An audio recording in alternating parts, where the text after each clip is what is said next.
X plus 6 x plus 12 x plus 15 একটি গুণোত্তর অনুক্রম হলে এক্স এর মান কত?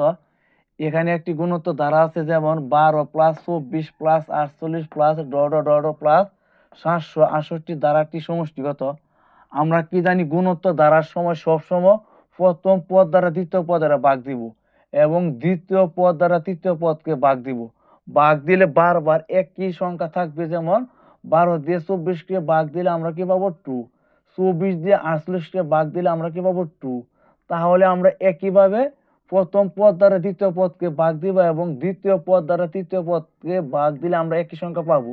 যেমন আমরা লিখতে পারি x plus 12 by x plus 6 সমান x plus 15 by x plus 12।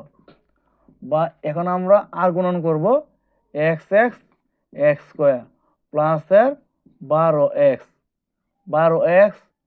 প্লাসের এই 12 দ্বারা গুণ করলে 12x প্লাস 12 12 144 সমান এক্স এক্স এক্স স্কোয়ার প্লাসের 15x প্লাসের 6x প্লাস 6 15 90 বা এক্স স্কোয়ার প্লাস 12 12 24x প্লাসের 144 সমান এক্স স্কোয়ার প্লাসের 15 6 কত?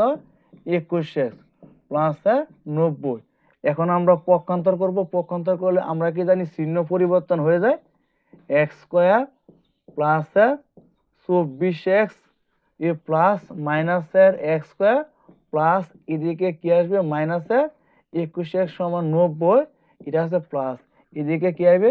মাইনাসের 44 বা প্লাস মাইনাসে কাটলাম, 24 থেকে জায়গা 21 থাকে কি 3x। 3x সমান 44, 144 থেকে জায়গা 90 থাকে কত? মাইনাসের 54 বা x সমান মাইনাসের 54 বাই 3 3 18 54 সমান মাইনাসের 18। আনসার ক মাইনাসের 18।